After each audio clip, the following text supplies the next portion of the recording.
ಭಾರತದ ಅತಿದೊಡ್ಡ ಬಜೆಟ್ನ ಸಿನಿಮಾ ರಾಮಾಯಣ. ಇದರ ಸಣ್ಣ ಗ್ಲಿಮ್ಸ್ ವಿಡಿಯೋ ನಿನ್ನೆಯಷ್ಟೇ ಬಿಡುಗಡೆಯಾಗಿದೆ.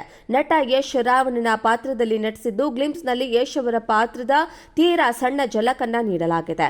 ಈ ಸಿನಿಮಾನಲ್ಲಿ ಹಲವು ಪ್ರತಿಭಾವಂತ ನಟರು ನಟಿಸಿದ್ದಾರೆ. ರಾಮನಾಗಿ ರಣಬೀರ್ ಕಪೂರ್, ಸೀತೆಯಾಗಿ ಸಾಯಿ ಪಲ್ಲವಿ, ಹನುಮಂತನಾಗಿ ಸನ್ನಿ ಡಿಯೋಲ್, ರಾವಣನಾಗಿ ಯಶ್ ಇನ್ನೂ ಹಲವು ಪ್ರತಿಭಾವಂತರು ಈ ಸಿನಿಮಾದಲ್ಲಿ ನಟಿಸಿದ್ದಾರೆ. ಆದರೆ ಹಿಂದಿಯ ಪ್ರತಿಭಾವಂತ ನಟರೊಬ್ಬರು ಯಶ್ ಅವರ ಕಾರಣದಿಂದಾಗಿ ಈ ಸಿನಿಮಾದಲ್ಲಿ ನಟಿಸುವ ಅವಕಾಶವನ್ನ ಕಳೆದುಕೊಂಡರಂತೆ.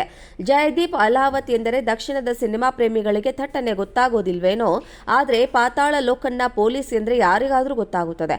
ಅಷ್ಟು ಅದ್ಭುತವಾದ ಅಭಿನಯವನ್ನ ಜಯದೀಪ್ ಆ ವೆಬ್ ಸರಣಿಯಲ್ಲಿ ನೀಡಿದ್ರು.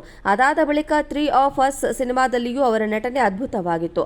25 ವರ್ಷಕ್ಕೂ ಹೆಚ್ಚಿನ ಸಮಯದಿಂದಲೂ ರಂಗದಲ್ಲಿರುವ ಜಯದೀಪ್ ಅವರ ಪ್ರತಿಭೆಯನ್ನ ಈಗ ಗುರುತಿಸಲಾಗುತ್ತಿದೆ. ಇತ್ತೀಚೆಗೆ ಜಯದೀಪ್ ಅವರಿಗೆ ಬಹಳ ಒಳ್ಳೆಯ ಅವಕಾಶಗಳು ಅರಸಿ ಬರ್ತಾ ಇವೆ. ಭಾರತದ ಅತಿ ಹೆಚ್ಚು ಬಜೆಟ್ನ ಸಿನಿಮಾ ರಾಮಾಯಣದಲ್ಲಿಯೂ ಜಯದೀಪ್ ಅವರಿಗೆ ಒಂದೊಳ್ಳೆ ಪಾತ್ರದ ಅವಕಾಶ ಸಿಕ್ತಂತೆ. ಆದರೆ ಕನ್ನಡದ ನಟ ಯಶ್ ಅವರ ಕಾರಣಕ್ಕೆ ಅವಕಾಶ ಜಯದೀಪ್ ಅವರ ಕೈತಪ್ಪಿ ಹೋಯಿತು. ಜಯದೀಪ್ ಅವರಿಗೆ ವಿಭೀಷಣನ ಪಾತ್ರದಲ್ಲಿ ನಟಿಸುವ ಅವಕಾಶ ನೀಡಲಾಗಿತ್ತಂತೆ. ರಾವಣನ ಸಹೋದರನ ಪಾತ್ರ ಅದು. ಆದರೆ ಆ ಪಾತ್ರಕ್ಕೆ ಅವರಿಗೆ ಡೇಟ್ಸ್ ಹೊಂದಾಣಿಕೆಯಾಗಲಿಲ್ಲವಂತೆ. ಅವರೇ ಹೇಳಿರುವಂತೆ ವಿಭೀಷಣನ ಪಾತ್ರಕ್ಕೆ ನನ್ನ ಹಾಗೂ ರಾವಣನ ಪಾತ್ರ ಮಾಡುವ ನಟನ ಡೇಟ್ಸ್ ಒಂದೇ ಸಮಯದಲ್ಲಿ ಸಿಗಬೇಕಿತ್ತು. ಆದರೆ ರಾವಣನ ಪಾತ್ರ ಮಾಡಲಿದ್ದ ಯಶ್ ಹಾಗೂ ನನ್ನ ಡೇಟ್ಸ್ ಒಂದೇ ಸಮಯದಲ್ಲಿ ಸಿಂಕ್ ಆಗದ ಕಾರಣ ಆ ಸಿನಿಮಾದಲ್ಲಿ ನನಗೆ ನಟಿಸಲು ಸಾಧ್ಯವಾಗಲಿಲ್ಲ. ನನ್ನ ಪಾತ್ರಕ್ಕಿಂತಲೂ ರಾವಣನ ಪಾತ್ರ ಮಾಡುವ ನಟನ ಡೇಟ್ಸ್ಗಳು ಮುಖ್ಯ ಎನಿಸಿದವು.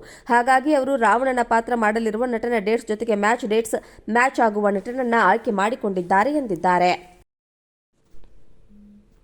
ಭಾರತದ ಅತಿದೊಡ್ಡ ಬಜೆಟ್ನ ಸಿನಿಮಾ ರಾಮಾಯಣ.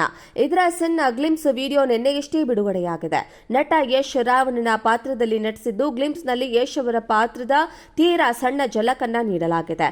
ಈ ಸಿನಿಮಾನಲ್ಲಿ ಹಲವು ಪ್ರತಿಭಾವಂತ ನಟರು ನಟಿಸಿದ್ದಾರೆ. ರಾಮನಾಗಿ ರಣಬೀರ್ ಕಪೂರ್, ಸೀತೆಯಾಗಿ ಸಾಯಿ ಪಲ್ಲವಿ, ಹನುಮಂತನಾಗಿ ಸನ್ನಿ ಡಿಯೋಲ್, ರಾವಣನಾಗಿ ಯಶ್ ಇನ್ನೂ ಹಲವು ಪ್ರತಿಭಾವಂತರು ಈ ಸಿನಿಮಾದಲ್ಲಿ ನಟಿಸಿದ್ದಾರೆ. ಆದರೆ ಹಿಂದಿಯ ಪ್ರತಿಭಾವಂತ ನಟರೊಬ್ಬರು ಯಶ್ ಅವರ ಕಾರಣದಿಂದಾಗಿ ಈ ಸಿನಿಮಾದಲ್ಲಿ ನಟಿಸುವ ಅವಕಾಶವನ್ನ ಕಳೆದುಕೊಂಡರಂತೆ. ಜಯದೀಪ್ ಅಲಾವತ್ ಎಂದರೆ ದಕ್ಷಿಣದ ಸಿನಿಮಾ ಪ್ರೇಮಿಗಳಿಗೆ ಥಟ್ಟನೆ ಗೊತ್ತಾಗೋದಿಲ್ವೇನೋ, ಆದರೆ ಪಾತಾಳ ಲೋಕನ್ನ ಪೊಲೀಸ್ ಎಂದ್ರೆ ಯಾರಿಗಾದ್ರೂ ಗೊತ್ತಾಗುತ್ತದೆ.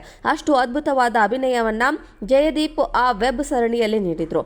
ಅದಾದ ಬಳಿಕ 3 ಆಫ್ ಅಸ್ ಸಿನಿಮಾದಲ್ಲಿಯೂ ಅವರ ನಟನೆ ಅದ್ಭುತವಾಗಿತ್ತು. 25 ವರ್ಷಕ್ಕೂ ಹೆಚ್ಚಿನ ಸಮಯದಿಂದಲೂ ರಂಗದಲ್ಲಿರುವ ಜಯದೀಪ್ ಅವರ ಪ್ರತಿಭೆಯನ್ನ ಈಗ ಗುರುತಿಸಲಾಗುತ್ತಿದೆ. ಇತ್ತೀಚೆಗೆ ಜಯದೀಪ್ ಅವರಿಗೆ ಬಹಳ ಒಳ್ಳೆಯ ಅವಕಾಶಗಳು ಅರಸಿ ಬರ್ತಾ ಇವೆ. ಭಾರತದ ಅತಿ ಹೆಚ್ಚು ಬಜೆಟ್ನ ಸಿನಿಮಾ ರಾಮಾಯಣದಲ್ಲಿಯೂ ಜಯದೀಪ್ ಅವರಿಗೆ ಒಂದೊಳ್ಳೆ ಪಾತ್ರದ ಅವಕಾಶ ಸಿಕ್ತಂತೆ.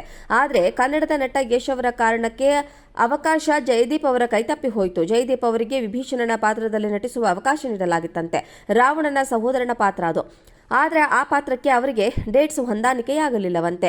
ಅವರೇ ಹೇಳಿರುವಂತೆ ವಿಭೀಷಣನ ಪಾತ್ರಕ್ಕೆ ನನ್ನ ಹಾಗೂ ರಾವಣನ ಪಾತ್ರ ಮಾಡುವ ನಟನ ಡೇಟ್ಸ್ ಒಂದೇ ಸಮಯದಲ್ಲಿ ಸಿಗಬೇಕಿತ್ತು. ಆದರೆ ರಾವಣನ ಪಾತ್ರ ಮಾಡಲಿದ್ದ ಯಶ್ ಹಾಗೂ ನನ್ನ ಡೇಟ್ಸ್ ಒಂದೇ ಸಮಯದಲ್ಲಿ ಸಿಂಕ್ ಆಗದ ಕಾರಣ ಆ ಸಿನಿಮಾದಲ್ಲಿ ನನಗೆ ನಟಿಸಲು ಸಾಧ್ಯವಾಗಲಿಲ್ಲ. ನನ್ನ ಪಾತ್ರಕ್ಕಿಂತಲೂ ರಾವಣನ ಪಾತ್ರ ಮಾಡುವ ನಟನ ಡೇಟ್ಸ್ಗಳು ಮುಖ್ಯ ಎನಿಸಿದವು.